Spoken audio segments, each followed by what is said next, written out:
Hello everyone, we are back on day 4 of reviving your dry starter. So it's the 23rd of April. Now you can see that's where my mark was where I mixed it yesterday. It rose all the way up, fell down to where it is now, then rose up again and it fell down to where it is at the moment. So that is just showing you that it has fed quite well. It is rising, it is bubbly. The smell is starting to get a bit more acidic. And if I stir it, then you can see, look at those nice bubbles that's inside there. So if you want to bake with this today, you are quite welcome to give it a try. I have baked with something after only 3 days of activating the dried starter, and it came out beautifully.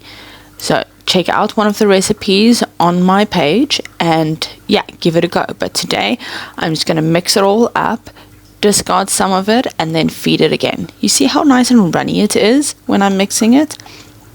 That is typically what it's like after it has eaten all of the nutrients. So I'm just going to discard about 90% of it, just keeping about randomly 20-30 grams left, and then I'm going to give it a nice good feed, which will be the 60 grams of warm filtered water and 60 grams of the 50-50 flour that we have mixed before.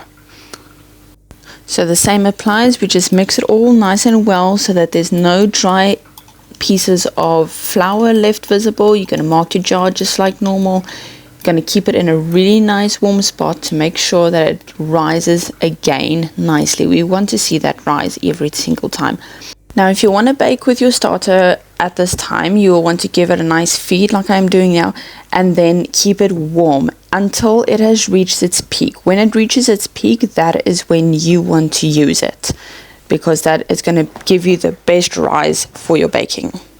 I'll suggest doing a pizza dough as it is great for beginners. That recipe you can find on my page, and I will try and link it down below. So I'm just going to mark my jar, I'm going to let it rise up again, and I will make a couple more videos where I do a couple more feeds for the starter. So follow along and see how it's doing.